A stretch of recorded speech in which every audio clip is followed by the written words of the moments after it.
Boa noite a todos. O meu nome é Valderez, para quem não me conhece. Eu faço parte, lá dos trabalhadores da SECA, o Centro Espírita Caminheiros do Amor. E hoje, nessa tarefa, a convite do Joca, os jovens da SECA, estamos aqui reunidos para que possamos aproveitar as reflexões desse estudo, pois somos todos aprendizes nessa grande escola da vida. Estamos juntos, caminhando e observando também esse movimento que a juventude tem feito em favor da divulgação do Evangelho, esse movimento espírita, que está abraçando essa juventude, que caminha através dos ensinamentos de Jesus, buscando novos significados, novas descobertas, novas reflexões.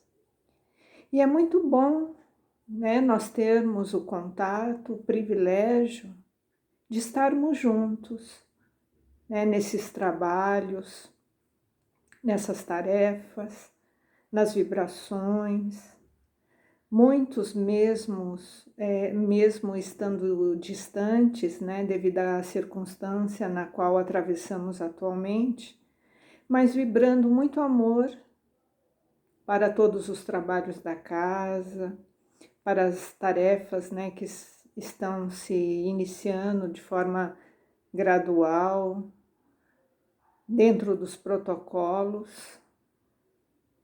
Mas esse trabalho de divulgação do Evangelho, para aqueles que não podem estar na casa, ele tem sido um lenitivo, o lenitivo a dar sustentação, auxiliar, nos momentos de desafios, nas reflexões, trazendo para os nossos lares, todo esse amor, toda essa obra de Jesus em favor à caridade, em favor ao amor. Então é muito importante este trabalho e ele tem surtido efeitos imensos, e muitas vezes a gente não imagina a quantidade de pessoas que estão nas suas casas aproveitando essas oportunidades. E eu agradeço esse convite, e espero contribuir com a atividade, da Juventude da SECA. Então, no estudo dessa noite, nós vamos falar sobre a moral estranha, no capítulo 23, do Evangelho segundo o Espiritismo. E nesse capítulo, Kardec, ele reúne diversos trechos do Evangelho, que a princípio, parece um pouco estranho, parece contradizer os ensinamentos de Jesus, que fala de amor, de caridade. Então, o que será que Jesus quis dizer, nessas passagens que tem o título de moral estranha? E nós vamos hoje falar sobre esse item, esse tema central. Eu não vim trazer a paz, mas a divisão, que vindo de Jesus, soa estranhamente. Quando a gente ouve, dizer que Jesus não veio trazer a paz, ele veio trazer a divisão, qual será o intuito, O que está por trás, dessa frase? Então, hoje nós vamos estudar, vamos fazer os comentários e as reflexões no final, que nós possamos refletir qual é o nosso posicionamento, como que a gente tem utilizado esses ensinamentos para a nossa transformação, para o nosso crescimento. Então, ele começa no item número 9, dizendo: não penseis que eu vim trazer a paz sobre a terra.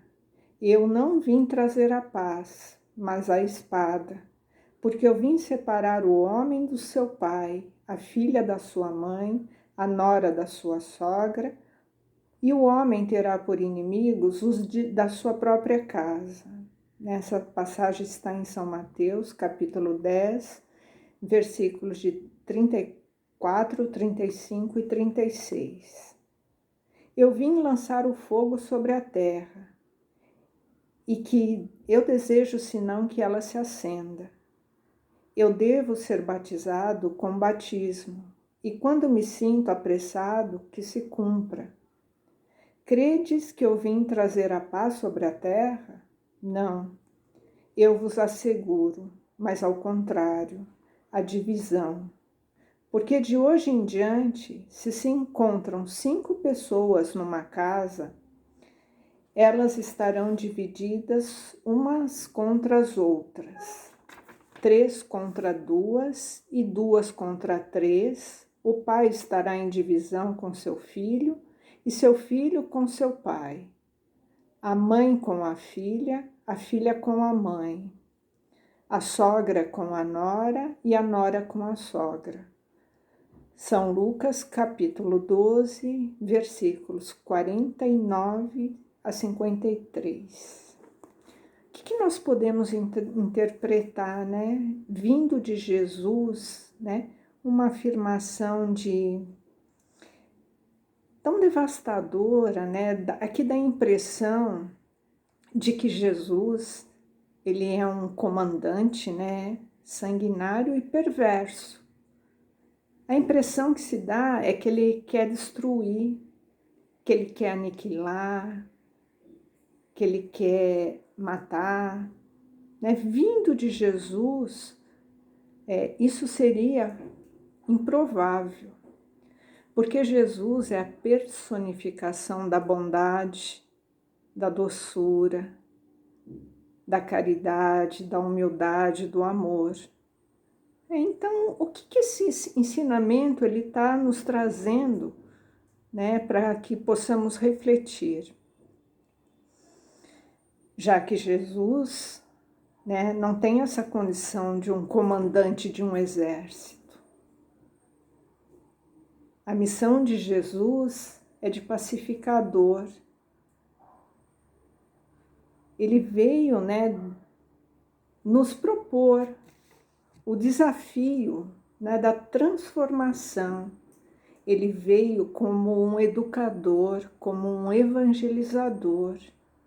E o convite dele era para a nossa evolução, para a nossa transformação. Então, como que ele está, né, propondo a paz e que essa paz ia trazer uma guerra, né, que ia se levantar a espada? Como que a gente pode entender, né? Então, primeiro nós temos que entender que toda ideia nova e o que Jesus estava trazendo era uma ideia completamente nova para aquele povo. Então, toda ideia nova, ela encontra, né, sempre a oposição. E não há nenhuma ideia única, né, que não seja estabelecida sem luta.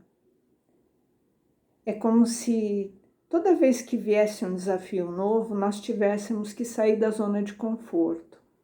E isso a gente pode levar no nosso cotidiano como exemplo.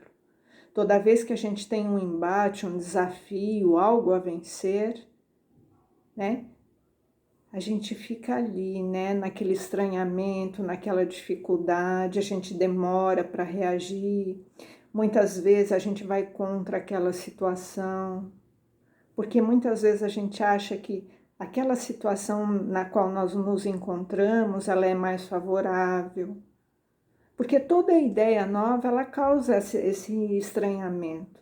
Então, até as coisas se acomodarem, a gente trava dentro da nossa rotina ou dentro de nós mesmos, né, uma batalha para a gente sair daquela inércia, né, daquela zona de conforto. Então é justamente isso que Jesus está falando. que aquele povo ele estava intrincado, né, em conceitos muito diferentes do que ele vinha propondo.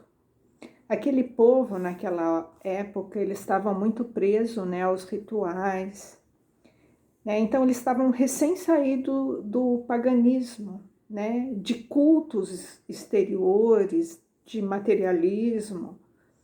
E o cristianismo era uma ideia nova, né? Então, Jesus ele encontrou esses opositores, né? E isso também feria grandes interesses, né, daqueles maiorais daquela época, né, sacerdotes, os políticos, os governadores, eles tinham muito interesse. E essas ideias de Jesus, né, essa ideia de amor, de caridade, né, de amor ao próximo, ela feria o interesse daquela sociedade dominante naquela época. E ninguém queria que mexesse, né, naquela situação. A gente tem aquele livro, né, Quem Mexeu no Meu Queijo? Então ninguém queria que mexesse no que era favorável para cada um naquela época, né? E Jesus veio causando esse burburinho com essas ideias novas que ele estava trazendo. E à medida, né, da importância dos resultados de uma ideia nova que se encontra, assim, na emoção que causa no seu aparecimento e na violência da oposição que se levanta e no grau de persistência da cólera dos seus adversários.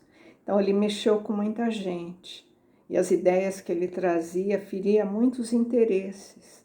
Então, eles se levantaram mesmo como uma oposição bem ferrenha, né, e na perseguição de Jesus. Então, a paz que ele propunha, né, a paz que Jesus propunha, ia causar muito burburinho, ia causar muito descontentamento e muitas rupturas. Aí ele fala, até dentro da própria família se causaria ruptura. Pai contra filho, quer dizer, ideias diferentes. O pai pensando de um jeito, o filho pensando do outro, a mãe pensando de um jeito, a filha pensando do outro. Então ia ser um choque de ideias. Isso ia causar muitas divisões, muitas rupturas e muitos desentendimentos. Então, essa paz que Jesus propunha, né, não era aquela paz, não é essa paz que nós estamos acostumados. Essa paz de Jesus, né, ela tem um outro significado, e mais adiante nós vamos fazer os comentários. Então, Jesus, ele vinha proclamar uma doutrina, né, que batia contra as ideias daquela época e aqueles abusos que se cometiam naquela época, né, dos fariseus, dos escribas, né, os sacerdotes, né, daquele tempo. Então eles achando, né, que matando o homem, que matando Jesus, mataria a ideia, né, mataria todo esse verbo que ele trazia, né, mas até hoje as ideias, né, de Jesus sobrevivem, porque elas eram verdadeiras. São verdades espirituais que Jesus trouxe. Por isso não tem como, né, se dissipar essas ideias, e elas prevalecem e perduram até os dias de hoje. Porque Jesus veio como Filho de Deus. Então ele veio nessa missão.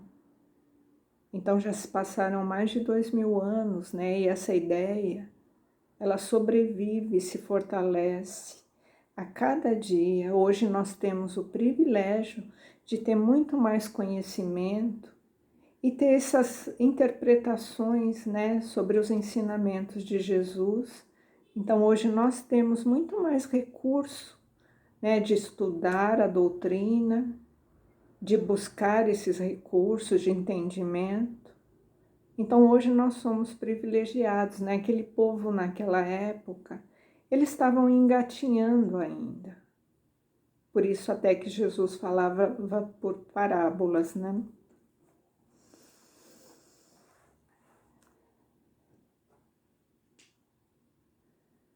Então, as ideias de Jesus derrubavam essas crenças, né, de séculos, né, que muitos tinham, né, mais por interesse pessoal e material, né, e por ganância, por orgulho, por vaidade, do que por convicção.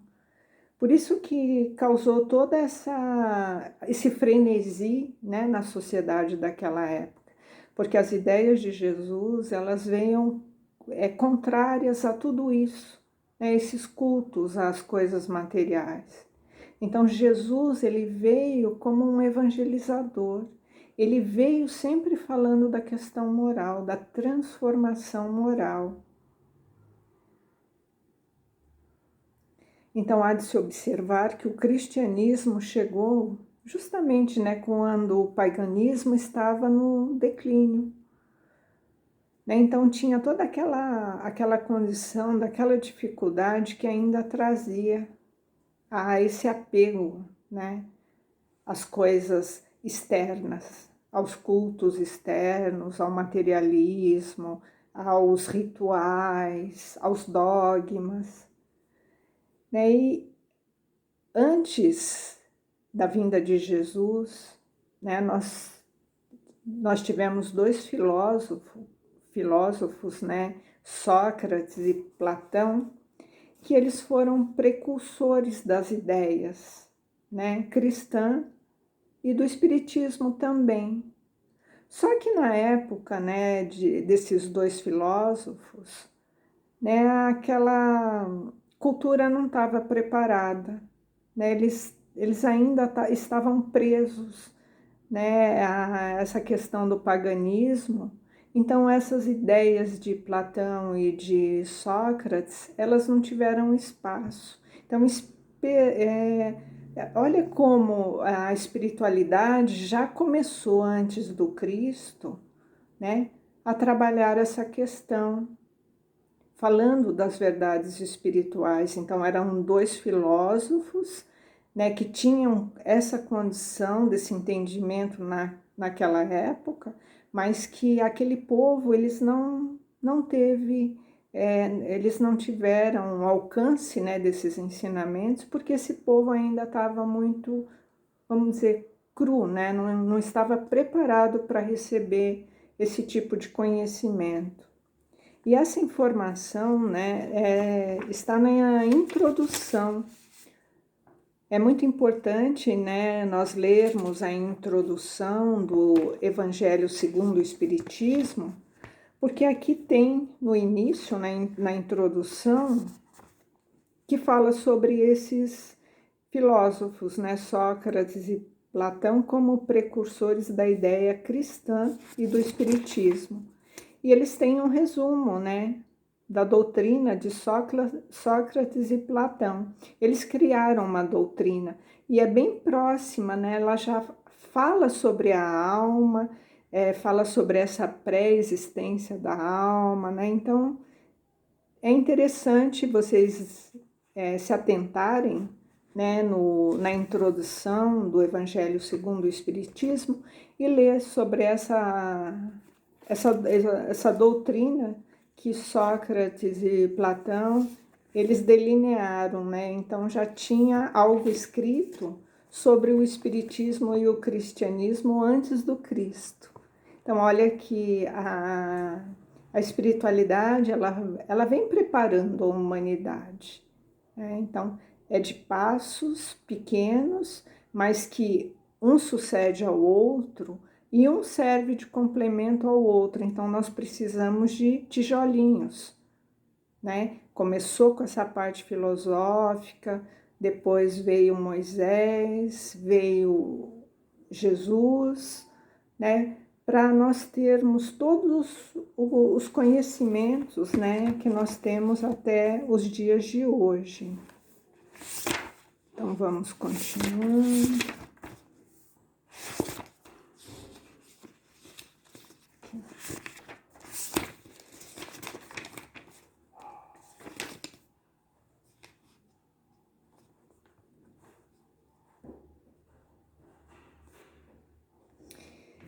Mas infelizmente, né, essa condição, né, essa doutrina, esse entendimento de Jesus, ele não teve esse alcance, né, dos ensinamentos naquele momento, né?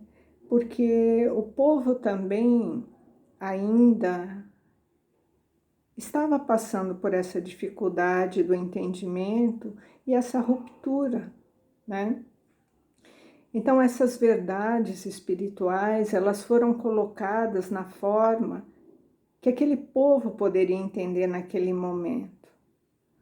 Só que nós não podemos esquecer, né, que o mais importante, né, de todos os preceitos divinos, né, no qual Jesus foi a pedra angular, né, e ele edificou toda essa condição expressa da salvação, a caridade, a fraternidade, o amor ao próximo, né? Então, essas seitas, né, que se fizeram, né, depois da passagem de Jesus, né, elas foram uma esmagando a outra. Cada um colocava a sua verdade, né, e muitas de forma bem sanguinária, né, usando até de tortura, na época do cristianismo, né? Então nós tivemos muitas guerras santas, né, em decorrência do orgulho, do egoísmo e da vaidade humana. E cada um fez essa interpretação e buscou, né, cada qual dentro da sua verdade, mas não na verdade, né, das coisas espirituais que Jesus pregava. Então, tivemos muitas guerras religiosas, né? Teve muitas e sangrentas e cruéis batalhas, muito derramamento de sangue, e, né, pela o que a história nos conta, né?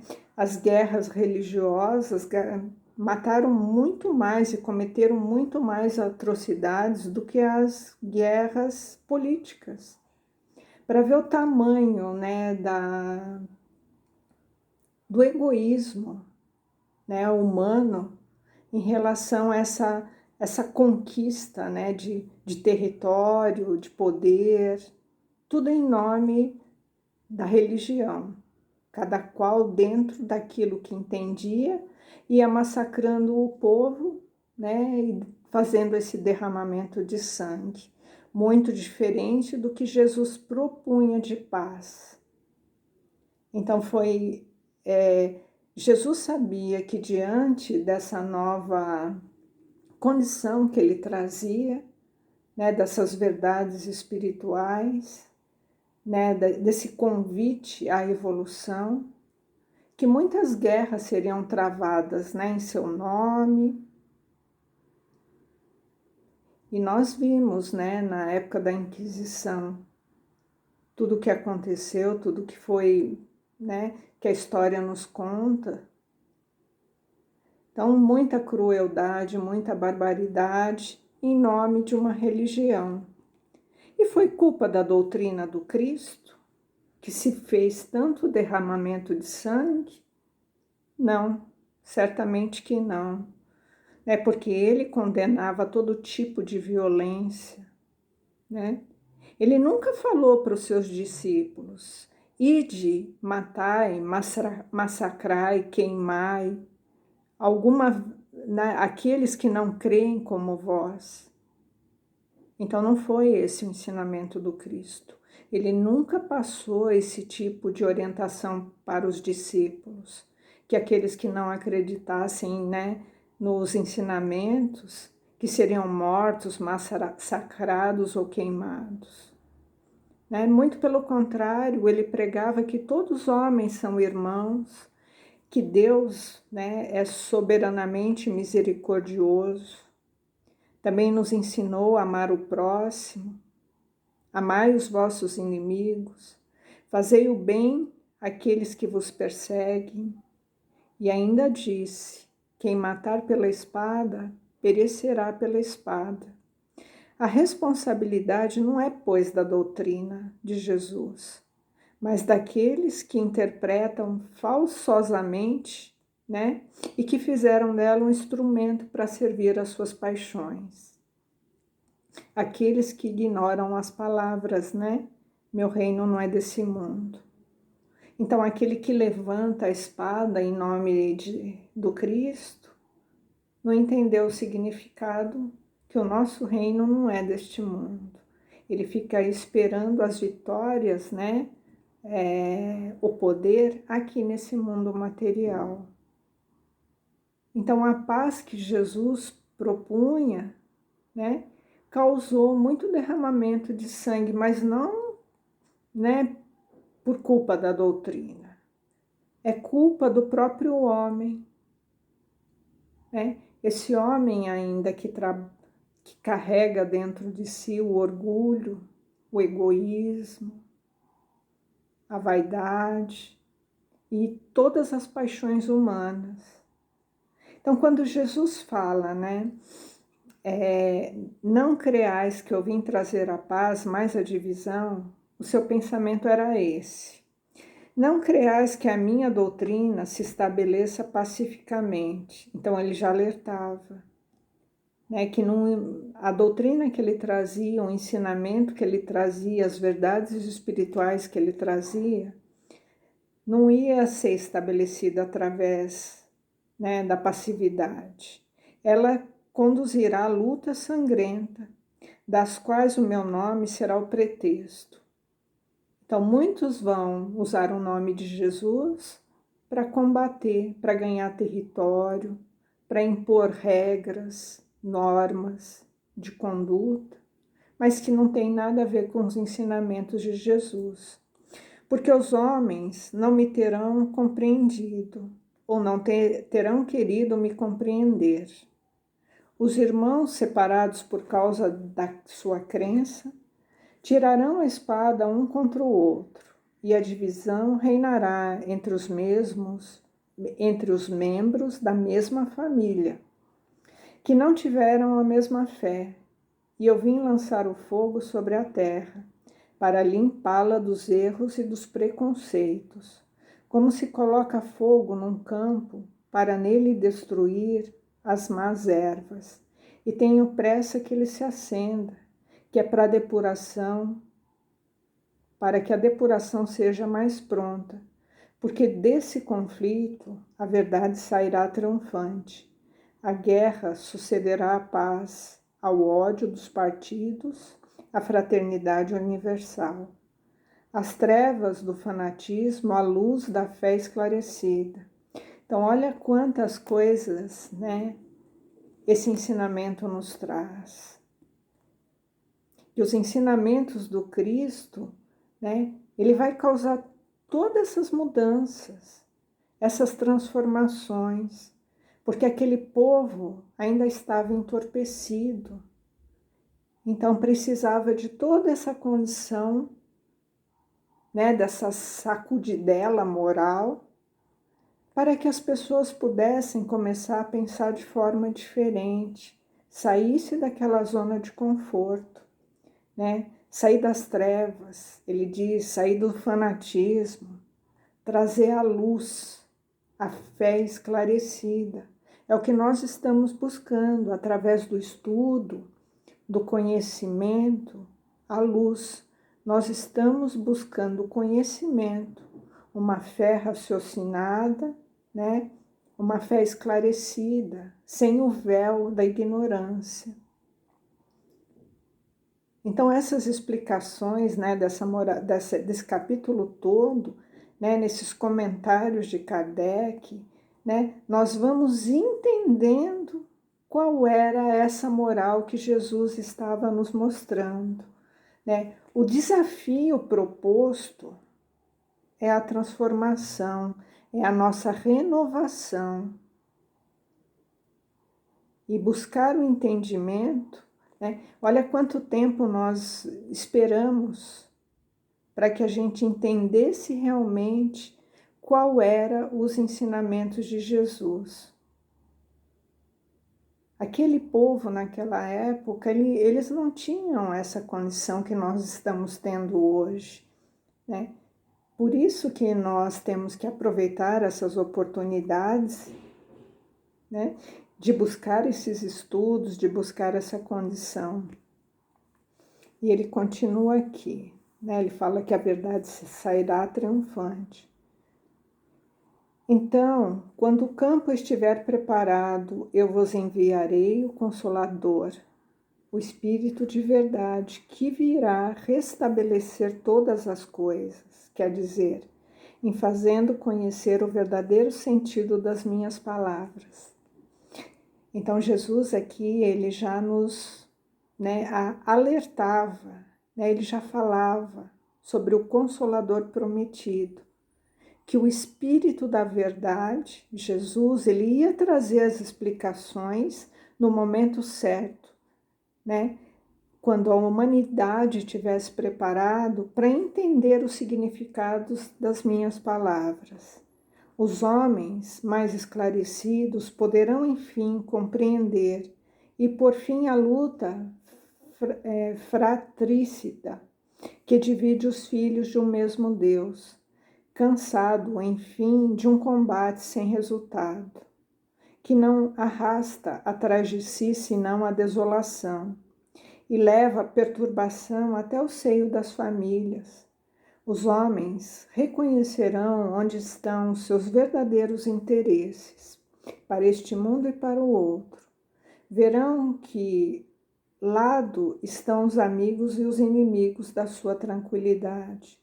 Todos, então, virão se abrigar sobre a mesma bandeira, a da caridade, e as coisas serão estabelecidas na terra, segundo a verdade, os princípios que eu vos ensinei.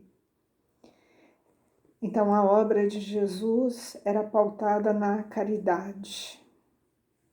E ele veio pregando essa caridade, ele veio pregando a paz, mas foi mal compreendido. Mas haveria um momento, como ele diz, que viria um Consolador, o Espírito de verdade, né, a desvendar o que as palavras dele queria dizer naquele momento.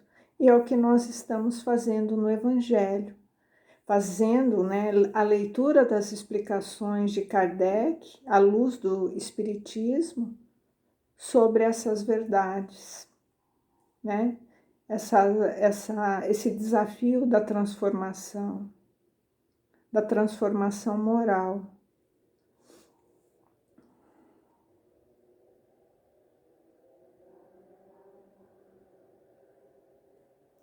Então, hoje, se nós considerarmos, né, os mundos atuais, esses tempos ficaram lá para trás, né, os tempos das lutas e das perseguições sangrentas.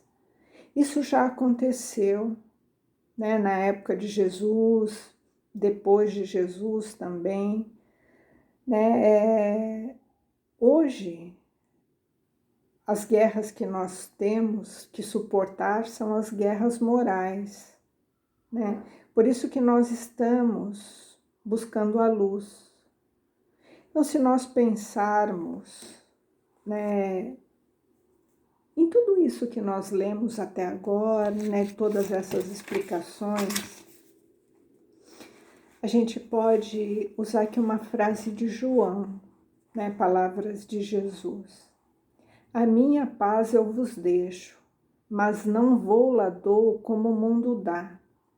Então aqui João escreve, né, palavras de Jesus.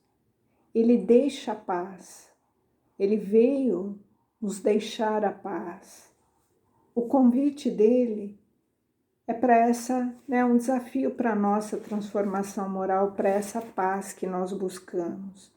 Mas essa paz que Jesus está falando não é essa paz do mundo. Então, que paz, né? Se a gente pensar nesse conceito de paz, né? Qual é a legítima paz a ser buscada? Que paz que nós estamos buscando? A felicidade, a harmonia?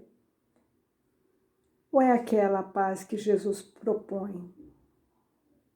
Porque hoje a gente não está mais na batalha sangrenta. Hoje a batalha é com o nosso interior, é com o nosso íntimo. A batalha é conosco mesmos. Então hoje, né, no nosso mundo em que vivemos, o mundo nos propõe alguns tipos de paz, né? O que seria a paz que o mundo nos oferece? Né? Talvez a ausência de lutas, ausência de dificuldades, né? A ausência dessas mudanças externas, né? Então, se a gente não acontecer nada disso, né, a gente está em paz. Será que estar em paz é quando tudo ao nosso redor está bem, né? A gente está no emprego perfeito, na família perfeita, nós temos saúde, é uma profissão bacana, nós temos dinheiro, o nosso emocional vai bem, a nossa vida está estável. Será que é essa paz que Jesus está falando? Essa paz que a gente citou agora é uma paz do mundo. É a paz do Evangelho, essa paz do Cristo. Ela não está pautada nas coisas exteriores. A paz do Cristo, ela está edificada em outras bases. A paz do Cristo é quando nós encontramos, né, dentro de nós o equilíbrio. Mesmo quando temos que enfrentar os desafios, as lutas, as dores, as doenças. Então essa paz, né, que o Cristo veio nos propor, é o reino de Deus dentro de nós, é o nosso equilíbrio interior. Essa é a verdadeira vida espiritual. Quando nós conquistamos, né, no nosso íntimo, o nosso equilíbrio, mesmo que as coisas fora de nós estejam, né, nos propondo os desafios. O mundo nos propõe desafios o tempo todo, né? O que nós estamos vivenciando hoje, o que o mundo vivencia hoje, né, é um desafio, é uma luta a ser vencida, né? A questão da pandemia é um desafio a ser vencido. E todos nós que estamos no mundo, né, passando por essa condição, é o nosso aprendizado do nosso desafio. Só que isso não pode nos trazer o desequilíbrio. Isso não pode tirar a nossa paz interior. Por isso a importância de seguirmos, né, Jesus como nosso modelo e guia, para que a gente encontre, através desse alimento espiritual, o nosso equilíbrio. Porque agora a guerra, a luta, a batalha sangrenta, não é mais com os povos, né? Nós não estamos mais na época da Inquisição, não somos perseguidos, né, pela Inquisição, mas nós somos perseguidos por esse desequilíbrio, por essa inquietação, né, que nós trazemos dentro de nós. Então, por que o outro tira a minha paz? Né? Por que o mundo tira a minha paz? É porque eu ainda não conquistei dentro de mim, né, esse equilíbrio interno. Então, hoje a guerra, a luta é comigo mesmo. Não tem ninguém me perseguindo. Não é o outro que tira a minha paz. É eu que não consigo lidar com a dificuldade que o outro demanda para mim. E essa é a chave do sucesso, né? A nossa tarefinha básica. Saber compartilhar, saber se relacionar e não deixar, né, que a perturbação do outro tire a nossa paz. Por isso a importância do vigiar e orar, a importância do Evangelho, a importância a importância do alimento espiritual, do evangelho no lar, nas preces, né? Tudo isso nos fortalece, é isso que nos dá base, sustentação.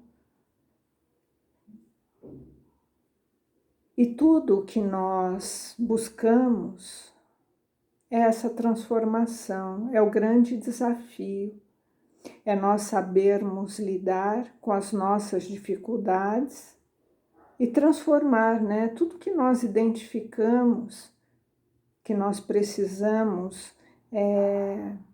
repaginar, né, vamos dizer assim, transformar todas as dificuldades que nós trazemos em amor, transformar tudo, todas as dificuldades, porque quando a gente fala em amor, é a caridade, é o perdão, a paciência, a tolerância, é a somatória de tudo. Então, por isso é o nosso desafio, é o que Jesus propõe, através do Evangelho, esse trabalho incessante, né, da nossa reforma íntima.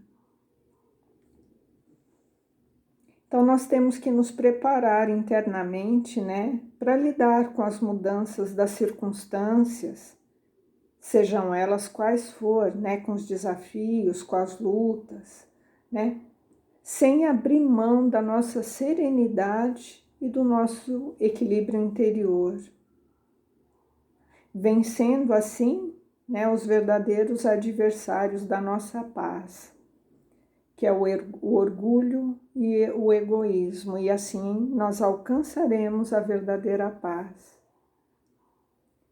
Então, que nós possamos, todos nós, colocar, né, em prática esses desafios, né, da transformação. É uma luta árdua e constante, é um desafio todos os dias. Mudar os nossos pensamentos, mudar os nossos, né, as nossas ações, como que a gente se comporta, como que a gente se relaciona. Então essa é a nossa tarefa. E Jesus, né, através da paz que Ele nos trouxe, Ele veio causando toda essa transformação. Muitas guerras já se passaram, né? Muitas injustiças.